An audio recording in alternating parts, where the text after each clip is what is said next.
Buenas tardes, bienvenidos una vez más y bienvenidas una vez más a este simposio Ubuntu de Men Engage Latinoamérica.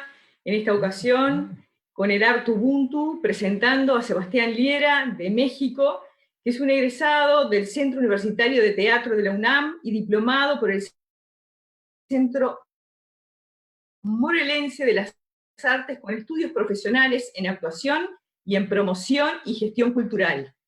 Tiene una trayectoria de 30 años, ha participado en más de 50 producciones escénicas en Coahuila, Morelos, Distrito Federal y Yucatán. Ha alternado su quehacer teatral con la promoción sociocultural, trabajando para diversas organizaciones de la sociedad civil e instituciones educativas del país, y ha colaborado para medios de comunicación impresos, electrónicos y digitales editados en México, Ecuador, Francia, España.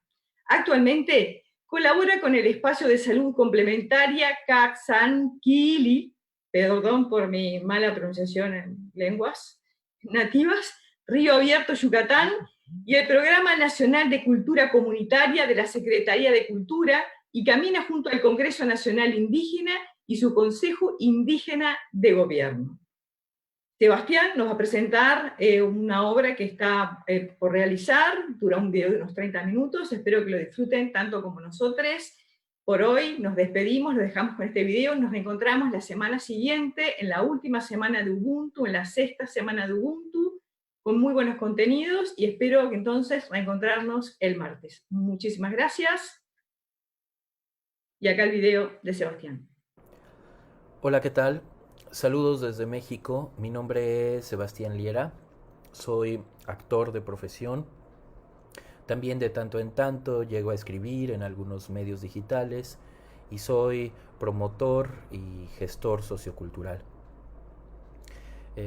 Parte de mi trabajo como promotor y gestor, aportando herramientas escénicas a ese trabajo, ha sido con poblaciones en situación de riesgo, de vulnerabilidad y de sufrimiento social, como infancias, adolescencias y juventudes en situación de calle, caminando de cerca con algunos pueblos originarios, sobre todo pueblos nahuas del centro de México y mayas de la península de Yucatán, y más recientemente facilitando herramientas escénicas para el trabajo de la salud complementaria y en particular el tema de masculinidades.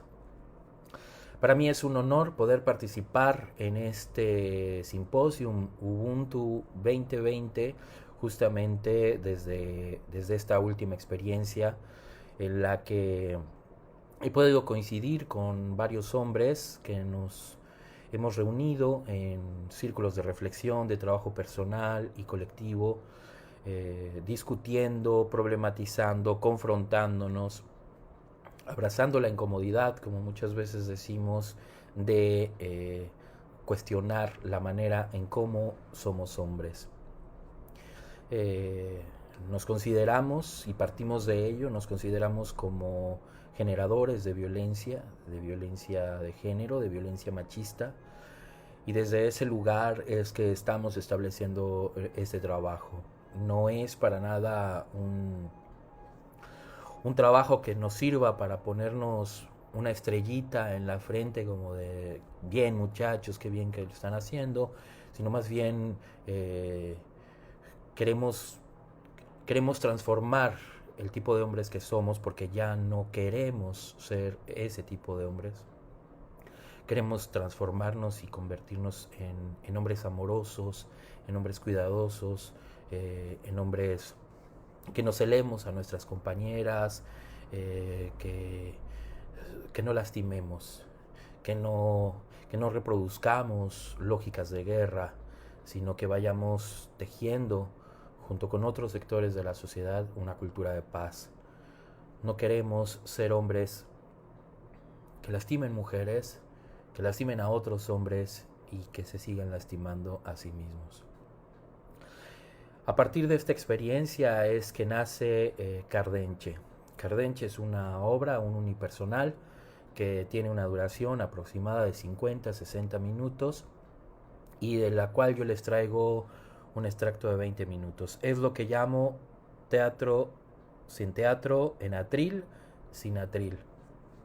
Es apenas Un texto que constantemente en cada nueva presentación se va revisando y desde luego en esta ocasión lo pongo para que ustedes lo escuchen y ustedes puedan también revisarlo conmigo y si quieren nos podemos escribir, nos podemos poner de acuerdo y le vamos haciendo algunos cambios, incluimos cosas, en fin, es un texto de teatro en laboratorio constante. Cardenche por ahora confluye con 4 plumas, hay textos personales propios, pero también hay 2 canciones, una de León Chávez Teixeiro y otra de Francisco Barrios el Mastuerzo, y fragmentos de textos del difunto subcomandante Marcos. Explico un poco por qué se llama Cardenche y de dónde viene Cardenche en la obra, entonces no abundaré mucho más sobre ello, y bueno, muchas gracias por conectarse y por acompañar tanto el simposio desde la distancia, desde los lugares en que cada quien se encuentre, y desde luego por conectarse y poder compartir su tiempo en este momento con Cardenche.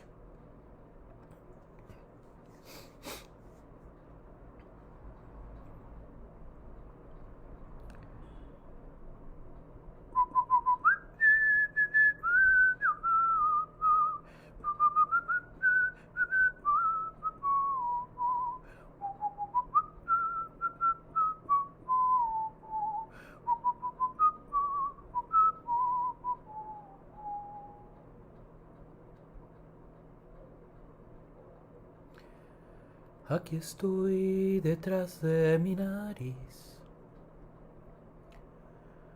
bohemio renegado sin destino, disidente como un equívoco, un error,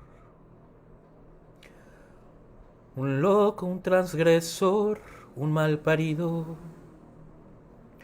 con los puños apretados, con la cara endurecida y este amargo en la saliva.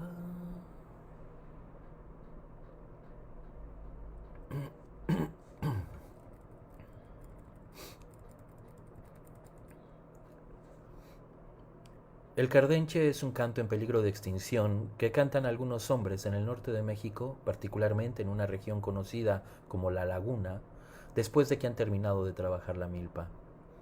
Toma prestado su nombre de una cactácea conocida en aquellos lares como cardo, cuyas espinas penetran la piel provocando mucho dolor, pero que lastima aún más al intentar extraerlas porque ya dentro de la epidermis se abren. Los hombres que cantan el cardenche dicen que así es el amor, que duele cuando se le mete a uno y duele aún más cuando se le sale. Así que sus canciones, la mayoría improvisadas, cantadas generalmente por 3 voces sin acompañamiento musical, a capela, hablan de eso, de los males de amores que sufren los hombres, las más de las veces, por ser el tipo de hombres que son. ¿Qué somos? Tatán es hijo de Marilú, hija de Erika y de Carlos, y de Sebastián, hijo de Socorro y de Nicolás. Su herencia familiar más inmediata comienza con su madre y su padre naciendo y creciendo en familias pobres de Chiapas y San Luis Potosí, que cada quien su historia, cada cual su modo, terminaron expulsándolos a la capital de su país. Sus raíces abrevan pues del sureste y del altiplano mexicanos, pero nació en la Ciudad de México. Es, como quien dice, un chilango. Uno de esos que en varias partes de su propio país los lugareños convocan dizque a hacer patria matándolos. El canto cardenche, conocido también como canto basurero o canto de basura, es un canto que mientras se canta se lo hace bebiendo unos buenos tragos de sotol, la pastillita, buena para abrir la garganta y curar las heridas del cardo. El cardenche ha influido a algunos otros géneros como el corrido, los cantos de pastorelas que cuando se cantan a capela se dice que están acardenchados. Yo por eso digo que esta obra de teatro, en atril, sin atril, es como teatro acardenchado, solo tiene de artilugio la palabra. Marilú, la mamá de Tatán, es hija de campesinos, los dos adventistas del séptimo día. Cuando Marilú tenía unos 17 o 18 años, un joven cacique de la región, el norte de Chiapas, la pidió al abuelo de Tatán como esposa y su abuelo la dio. Nunca le ha dicho su madre cuánto pagó aquel joven cacique para que ella fuera su mujer. Quizás nunca lo supo. Lo que sí le ha platicado es que el joven cacique salía de la recámara matrimonial las noches previas a la boda de alguno de los peones con alguna de las muchachas. Derecho de pernada, le dicen. Solo que ese señor feudal no vivía en el siglo XIII, sino en la segunda mitad del siglo XX. Sebastián, el papá de Tatán, es hijo de maestros. Él autodidacta, ella normalista. Cuando Sebastián era apenas un niño de 6 o 7 años, su maestra lo castigó dejándolo encerrado en el salón de la escuela. En aquellos años, las niñas y los niños iban a clases por las mañanas y al mediodía regresaban a sus casas para volver a las tardes a la escuela. Cuando sus compañeritos regresaron en la tarde, su padre, que no había podido ir siquiera al baño, estaba todo cagado y orinado en sus propias ropas. Han pasado muchos años, décadas incluso, desde aquella tarde. Y sin embargo, las risas de los otros niños aún anegan los párpados de su papá cuando las recuerda.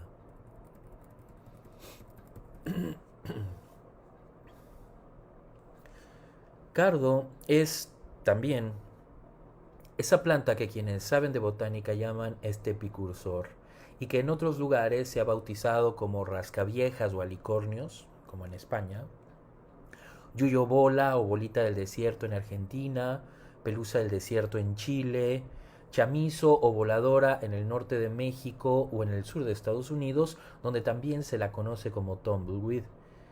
El cardo o simplemente rodadora es una planta famosa.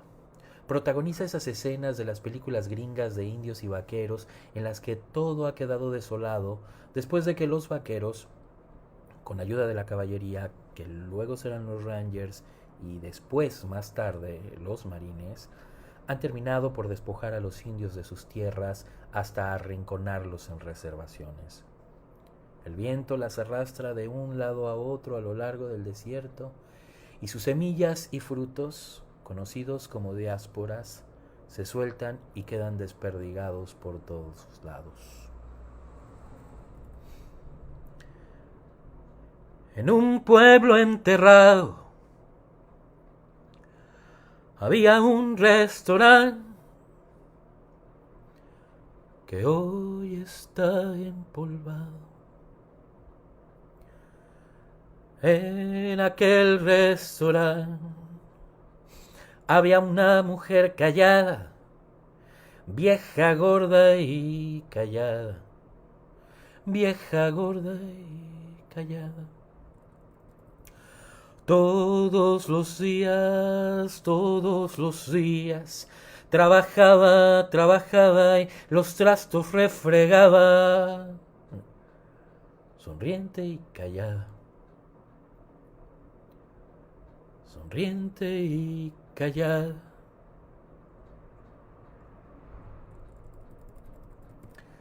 Tatán conoció una vez un ratoncito que tenía mucha hambre y quería comer un quesito que estaba en la cocinita de la casita.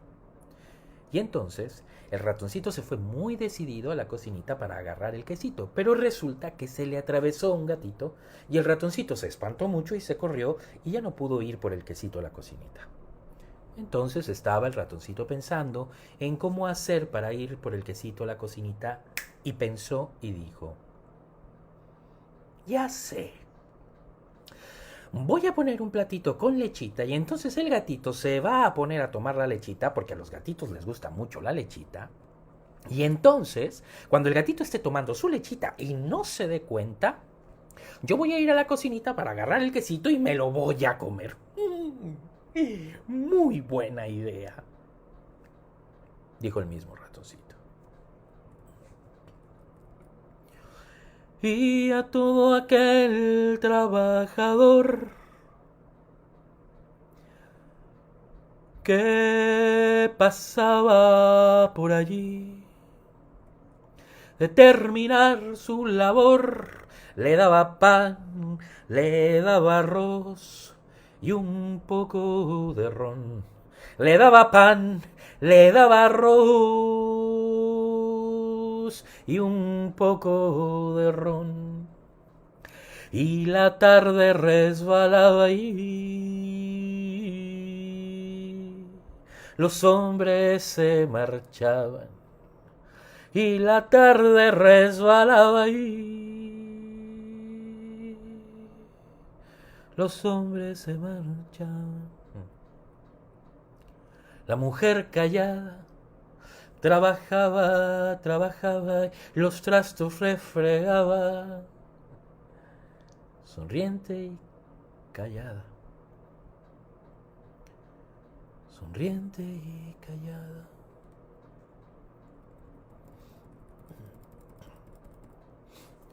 Cuando su abuela Erika, la mamá de su mamá, conoció a su abuelo Carlos, el papá de su mamá, y se quiso casar con él, Erika era católica.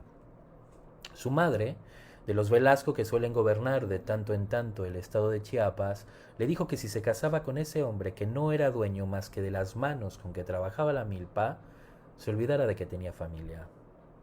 Así, Chuy, que Jesús es como se llamaba la abuela materna de Tatán, dejó familia, religión y nombre para ser rebautizada como Erika.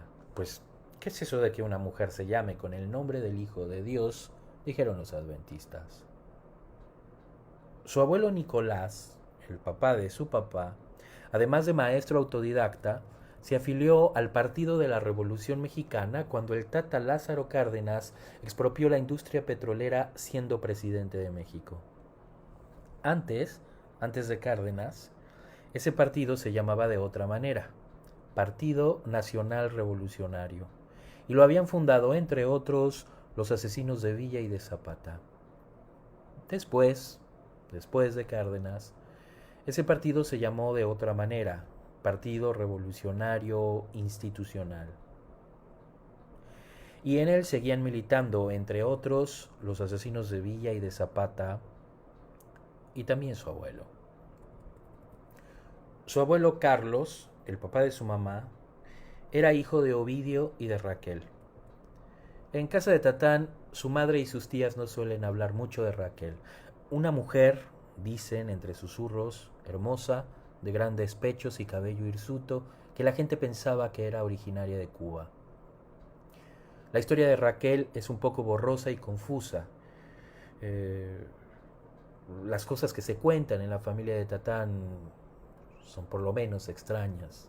Algunas veces se dice de ella que se fue siendo Carlos muy pequeño, quizás un bebé, y otras que llegó a convivir inclusive con sus nietas. Tatán lo único que ha entendido es que un día, como por arte de magia, Raquel desapareció y nunca nadie volvió a hablar de ella. Su abuela Socorro, la mamá de su papá, además de maestra normalista, parió 14 hijas e hijos. Sí que no tuvo tiempo para ejercer el magisterio más allá de un par de años.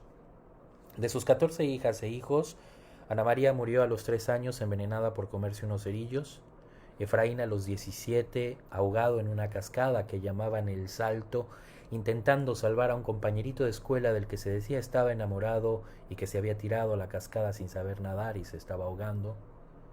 Elvia, ya abuela de un cáncer, y Marta, dicen, de viejita. Aquí voy en esta nube gris, con tanta necedad echando chispas, exiliado en el descaro de vivir, como un tumor maligno en tu sonrisa. Verás que no estoy solo, somos muchos los proscritos, los bastardos, los malditos.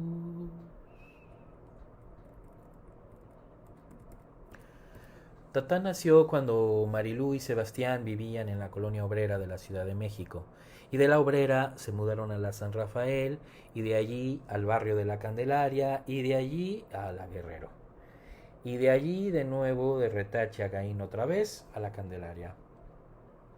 Con cada mudanza nacía un nuevo hijo, y con cada nuevo hijo la trashumancia se fue haciendo costumbre.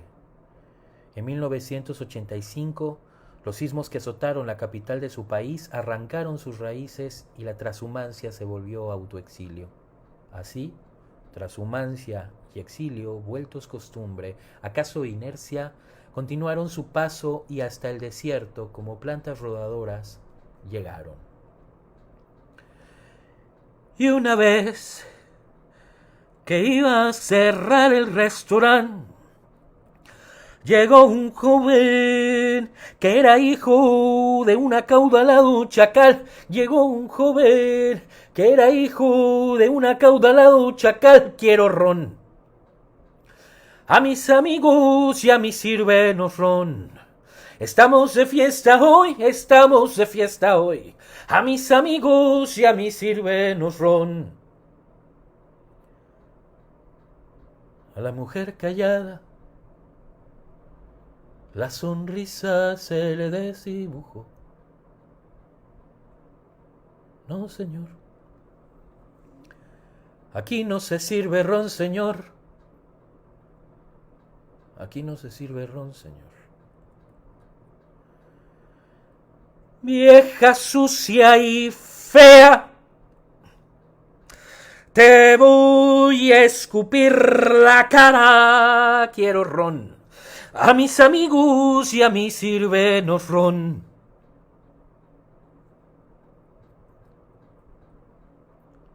No, señor. Aquí no se sirve ron, señor. Aquí no se sirve ron, señor. Cuando el ratoncito que conoció Tatán se fue a buscar la lechita, resultó que la lechita estaba en la cocinita, y cuando el ratoncito quiso ir a la cocinita, se le atravesó el gatito y el ratoncito se espantó mucho y se corrió y ya no pudo ir por la lechita. Entonces estaba el ratoncito pensando en cómo hacer para ir por la lechita a la cocinita, y pensó y dijo: ¡ya sé! Voy a aventar un pescadito muy lejos y entonces el gatito se va a ir a correr para ir a comer el pescadito, porque a los gatitos les gusta mucho el pescadito. Y entonces, cuando el gatito esté comiendo su pescadito y no se dé cuenta, yo voy a ir a la cocinita para agarrar la lechita y ponerla en un platito. Y entonces, cuando el gatito esté tomando su lechita y no se dé cuenta, yo voy a ir a la cocinita para agarrar el quesito y me lo voy a comer. Muy buena idea, dijo el mismo ratoncito. El joven la pistola desfundó y disparó al pecho de la mujer callada. El joven chacal la pistola desfundó y disparó. Qué chistosa se veía, vieja gorda como caía. Los amigos festejaban la humorada del señor. Qué chistosa se veía, vieja gorda como caía. Los guardianes se llevaron al señor. A ver a un juez se llevaron al señor. Aquí no ha pasado nada, y que sirva de escarmiento a la mugrada, que a un señor se le sirve, aunque no haya nada, y que sirva de escarmiento a la mugrada. Aquí no ha pasado nada, y me saluda su papá, el gran señor.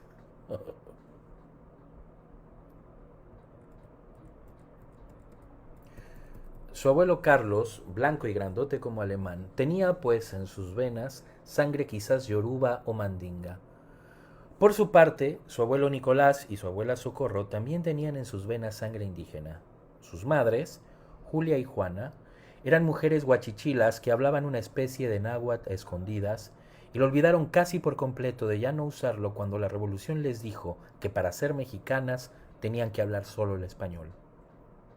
Julia había conocido a Sebastián, el primer Sebastián de la familia, un panadero de Doctor Arroyo, Nuevo León, hijo de Longinos, un francés que llegó a México con el ejército de Napoleón III para combatir a la República, pero que se quedó en México a tener el chingo de hijos mientras incursionaba en el antiguo negocio de robar vacas. Juana conoció a Ignacio, el primer Ignacio de la familia, un caporal español que le hizo una hija y luego ya no se hizo cargo de ninguna de las dos. Juana y Julia, gracias a la política indigenista del gobierno de la Revolución institucionalizada, terminaron siendo desindigenizadas. Y en cascada, como aquella en la que se ahogó Efraín, también fueron desindigenizados sus hijos, hijas, nietas, nietos, bisnietas, bisnietos, tataranietos y tataranietas, sus diásporas y sus diásporos. Cuando el ratoncito que conoció Tatán se fue a buscar el pescadito, resultó que el pescadito estaba en la cocinita.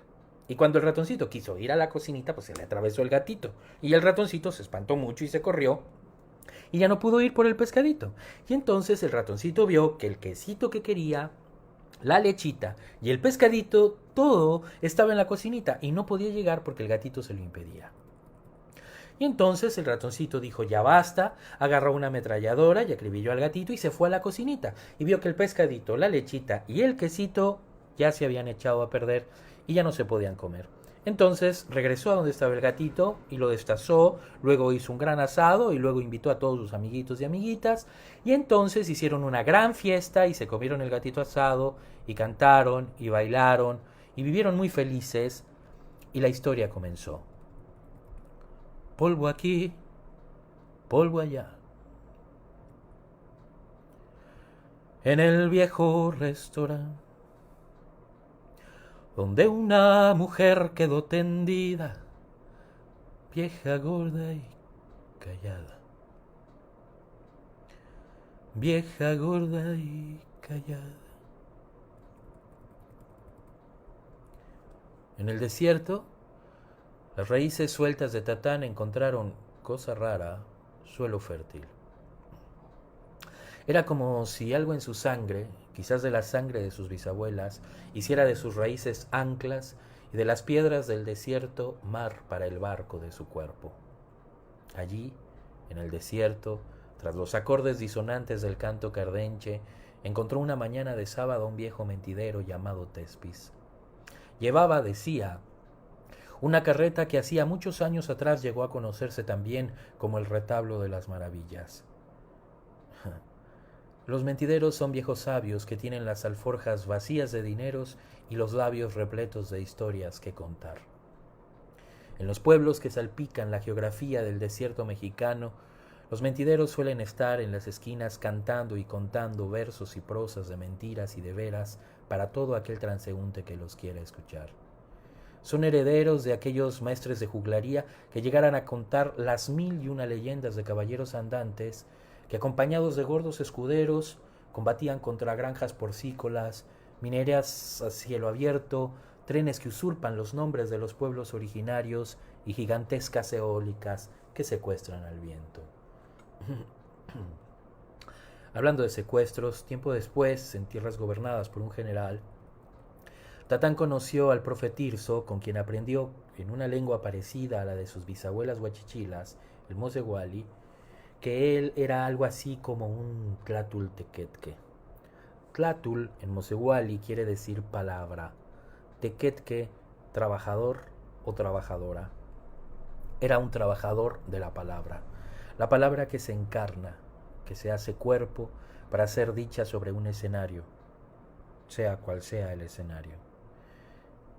Y bueno, cuando uno descubre qué o quién es como si renaciese.